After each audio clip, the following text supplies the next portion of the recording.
DJ Joshie is innocent. This is Undiluted News. Mikey Bones reporting. Reports from Jamaica is saying that entertainer dancehall DJ Joshie, who was interviewed and released by the police last week after a rumor that he was involved in the killing of a man in his community, is now saying that he's totally innocent. The news that he is involved in the death of a man has been refuted by the deceased man's mother, who said there is no truth to the story that Joshie's mother had a fight with her son. The mother and the deceased said Josh's mother and her are like family, and anything happened between her son she would have known as well as other people in the community. She said it is bloggers who started that rumor that her son threw water in Josh's mother's face, and Joshie then confronted her son, who was shot a few hours later. She said there is no truth to that story. Josh's mother was also interviewed, and she denied that there was any altercation in her and the deceased, who she said is a very hard-working man and was very good to her. She also dispelled rumors that she had left the community, and she said she never left her home, and the interview that I watched showed her at her workplace, which is next to the deceased.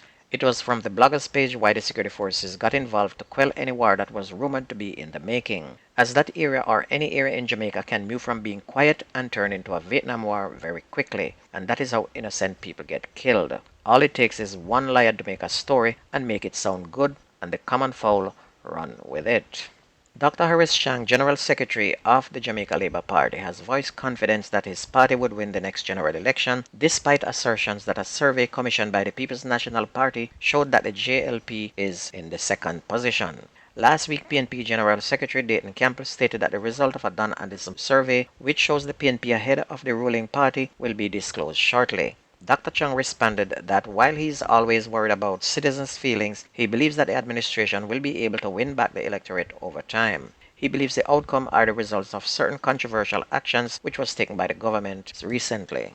The Westmoreland police will be targeting 22 gang members who they say have been instrumental in the high incidence of crimes being committed in the parish. Westmoreland and St. James are under a state of public emergency. The police in Westmoreland conducted a series of targeted operations in the parish on Friday in search of wanted men. Deputy Superintendent Adrian Hamilton, Operations Officer for the division, said some gang members were apprehended during those operations.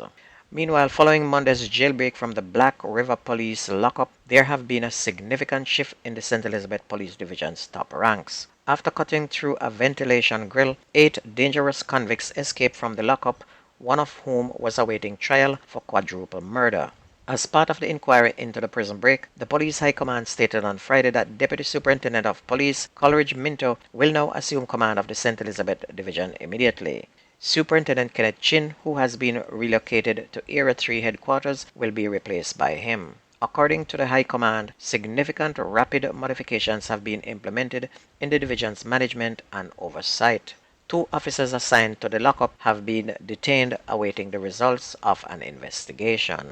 Major General Anthony Anderson, Commissioner of Police, has ordered a high-level inquiry into the incident in which gunmen invaded the FDR Hotel in Runaway Bay in St. Anne on Friday, early robbing personnel and international visitors. According to police reports, at least 7 armed individuals, one of them was carrying a Uzi submachine pistol, entered the hotel shortly after 1 a.m. on Friday. The hoodlums then tied up the security guard on duty before robbing the night auditor and 2 American guests from Florida. The night auditor was robbed of 19,000 Jamaican, 700 US, and a cellular phone, according to authorities. According to reports, bullets were fired as they demanded that the night auditor unlock the safe. And according to reports, 2 Americans who were driving onto the hotel grounds when they were stopped by 2 armed men. The men insisted that the Americans turn over their belongings. When one of the Americans protested, one of the men shot a bullet into the ground and insisted that he hand over his belongings. The shooters then exited the hotel grounds and made their way out of the immediate area. No one was injured. And we do know that no citizen of Jamaica is safe, but this is now saying that even the tourist resorts are not safe anymore. Lots of Jamaicans living abroad always said when they go to Jamaica, they only visit their former home, and as night comes, they leave for the safety of the hotels. And this changed that argument right there. The Narcotics Division of the Jamaica Constabulary Force is reporting an increase in the number of drug-related arrests at the Jamaica major ports in comparison to last year. 12 people were arrested at Sangsters International Airport in Montego Bay for January and June this year, compared with 2 at the same time last year. 8 people have been arrested at Norman Manley International Airport in Kingston since the start of the year, compared with 7 in 2022. Additionally, there was an increase from 206 cocaine seizures last year to 1,610 so far this year. Ganja seizures, however, showed a reduction over the January to June period, moving from 9,002 to 8,771. Meanwhile, 7 persons were shot, leaving 1 man dead during a party Sunday morning in Bridgewater District in Westmoreland, the Jamaica Constabulary Force has revealed. Dead is 38-year-old Lash LaRusha, otherwise called Pe, Worm and Lenky of Belfont in St. James. Information is that there was an unpermitted party the night before leading into Sunday morning, and persons were in the process of cleaning up after the party when a white Toyota motor car drove up. 3 men alighted with handguns and opened fire. Persons received injuries and run in various directions. 1 person succumbed to his injuries on the scene. And you can see that is Jamaica today. On to sports, the United States needed an 88-minute equalizer from substitute Brandon Vasquez to earn a 1-1 draw against Jamaica in the opening game of the CONCACAF Gold Cup on Saturday. The defending champions was staring at just their second defeat in 44 games in the group stage of the competition before the Cincinnati forward pounced just 6 minutes after coming off the bench at Chicago Soldiers Field. Jesus Ferreira whipped in a cross from the right flank, which Jamaica defender Dexter Lembekisi was unable to clear, and Vasquez slotted home his second goal in 4 appearances for the national side. Jamaica by far was the better team in the first half after taking the lead in the 14th minute. Everton winger Demaria Gray floated in a free kick from deep on the right, and defender Damian Lowe met it with a thundering diving header.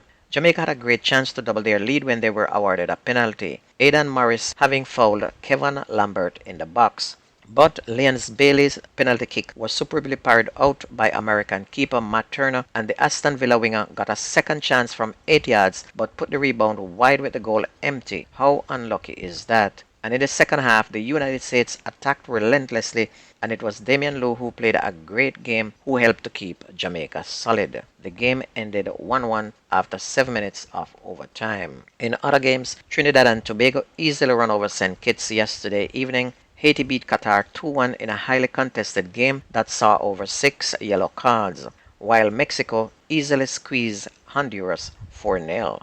Today we will see El Salvador and Martinique at 6:30 p.m. and Panama and Costa Rica at 8:30. And if you ever missed the news on this radio station, please go to YouTube, type in Jamaican Undiluted News, listen, like, share, and subscribe to keep it going. That's news and sports on your favorite radio. My name is Mikey Bones. I gone.